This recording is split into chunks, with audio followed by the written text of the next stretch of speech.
Kia ora Vineyard whānau, it's Tim here. Obviously this lockdown call's thrown a bit of a curveball to us, to the extent that you may be watching this Sunday morning. I'm recording this at about 11 o'clock on Saturday night. So I hope it comes together, hope it's useful, I hope it is helpful and comforting in this strange time. It's interesting, I prepared this message for this week to be about going into the wild, and I was going to talk more literally about just going into the great outdoors. But I mean, that works as well, but also there's a sense where this is a metaphorical. We're going into the wild of the unknown and not knowing when this is going to finish or what the big deal is, right? So I hope it's relevant. I hope it provides a good conversation piece for you and your bubbles.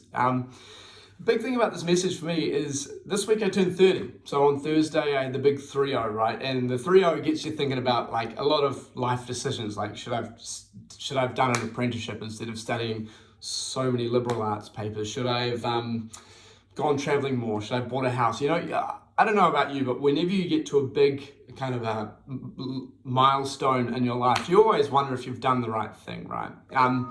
And as I was thinking this week as well, it got me thinking about Jesus, right? So Jesus, the one whom we follow as Christians, right? The one we try and be like, the one we try and live like. The interesting thing about Jesus is there's like a good 15 to 20 years missing of his life. That's not in scriptures really at all. A lot of the scriptures just pick up, in the Gospel of Mark in particular, just pick up with Jesus as a 30-year-old, hence me thinking about him. He's just turned 30, right? It just picks up with him getting baptized by John the Baptist. And this week, as I was thinking about going into the wild, I was reading through Mark, and in Mark 1:9 through to about 15 or so, Jesus gets baptized, and then it says, and it's the strangest thing, it says he is pushed by the Spirit into the wilderness to be tempted by Satan, which is a really strange sentence. The Gospel of Mark can be pretty punchy. It doesn't really give much kind of room around the edges or there's not many adjectives. It's just all verb. It's doing, right? But it seemed like a really strange collab that in Jesus' divine path into the wild, that it's led by the Spirit, and there seems to be some intentionality that he's tempted by Satan, that he faces Satan. Now, what Satan means is a whole different series, right? Like we've often depicted Satan, which in the Hebrew is a lot more, it's not Satan, it's the Satan, right? Which in the Hebrew means the accuser. And some of us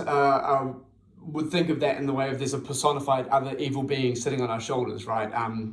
Some theologians have come to understand that the Satan could, in the ancient ways, be their best understanding of those little accusatory voices that we have in our hearts, in our souls, in our minds, right? So I don't really want to get into the Satan. That's more of a Vic and Fran kind of thing to take on, which I hope they do. But the point is, Jesus led by the Spirit into the wilderness for the purposes of being tempted by the accusatory forces or voices.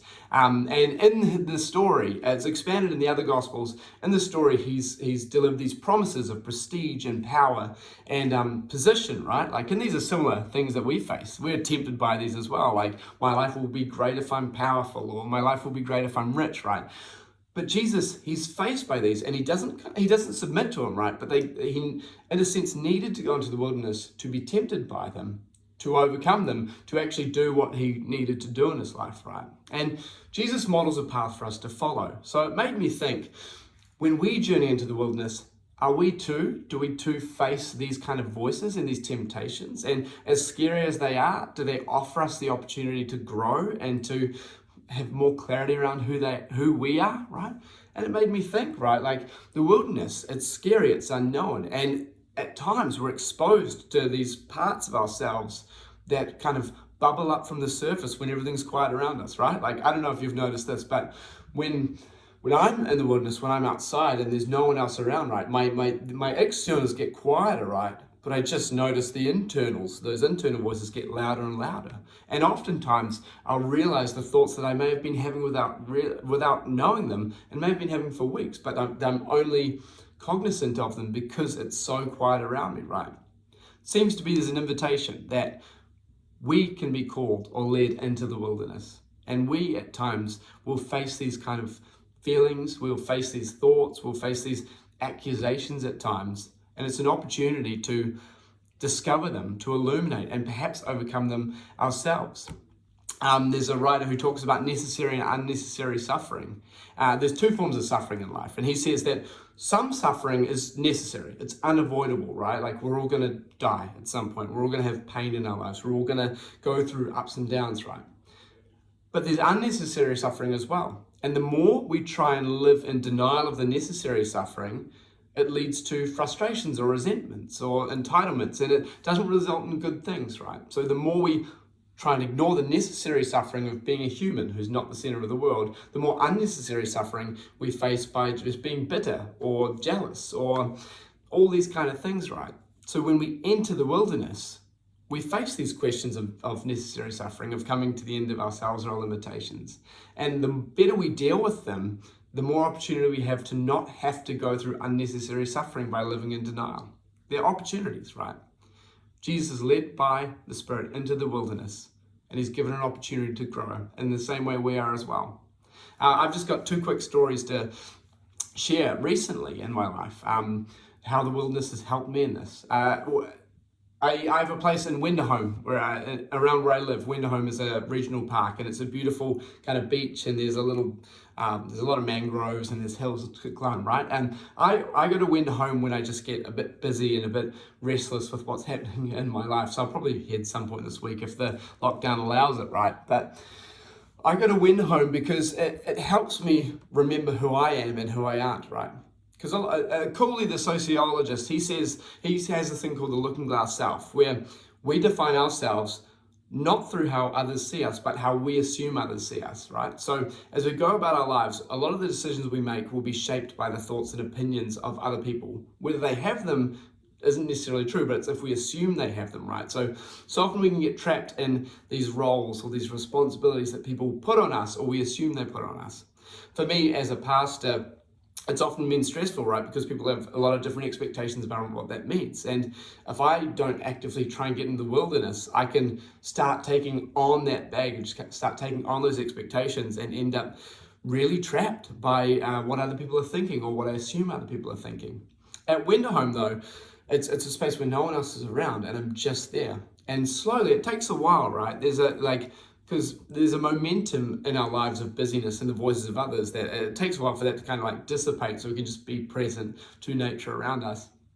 But for me, Wenderholm's been a beautiful gift because it helps me stop thinking or trying to function in relation to what I think other people think of me.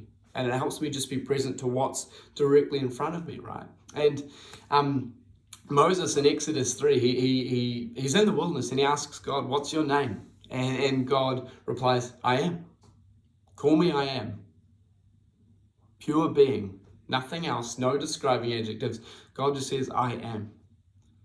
And for me at Wenderholm, that's a space where I feel I come to, I guess, peel off the layers that other people have put on me, where I too can just say, "I am," which I think is revealing the image of God, right? It's the wilderness when I'm by myself that the expectations and weight of other people's thoughts go off, and I can simply say, "I am." And the thing is, you are as well. And that's enough, which is great. And the other story is just from last week. I was on Great Barrier Island. Each year, me and some friends go over there and go fishing, and it's a great time. And as we were coming back from Great Barrier Island, I was talking to my friend Doug, and he was talking about what a shame it was to go back to reality. And I looked at him and I was like, that's a strange thing. Because we've been on the island, and when you look around, it's just peaceful, it's serene. And you look across the ocean, and there's just so much more stillness and calmness, right? And it made me think, if you're zooming back on like a world map, right, you notice that most of the world's actually not populated. It's either ocean or it's desert or it's forest, right? There's only little splotches around the globe that have the busyness and hustle of the life that we're so used to, right? So Doug's saying it's a shame to go back to reality, and it just made me think, no, Doug, like the more common reality around this planet is the peace and serenity of nature. It's the peace and serenity of Great Barrier Island. It's the peace and serenity of looking up at the stars at night. We get so accustomed to the hustle and bustle of everyday life that we've confused that for being the reality of what life's like, but it's not. The call of the wild leads us into remembering that the actual nature of reality is peace and serenity and calm. And hopefully, I hope that serves you in the midst of what we're worrying about and what's going on with this pandemic. That if we get into the wild, we can begin to notice and become in tune and in rhythm with the fabric of nature, which is actually far more peaceful and serene and calm. So this week, I'd love to encourage you. If you get the time, maybe the Spirit compels you, maybe He pushes you into the wilderness to discover these things. Or maybe you wake up tomorrow morning and you just choose to go for a walk and to just sit. And as the silence of your external world goes down, maybe you'll have your inner world bubble up and notice what you notice and pray about it. Write it down. See what accusations, see what thoughts come up. And within that, may we as a people, encounter these thoughts, overcome them and be liberated from them so we can serve God better and follow the way of Jesus better. Do what needs to be done and not be inhibited by these toxic thoughts and these accusations. Hopefully it's helpful.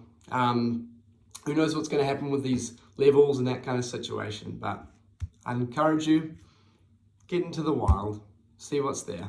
And I pray you will find the peace that passes all understanding there. And you will find that there is God who's present in the smallest stillness and silence as well.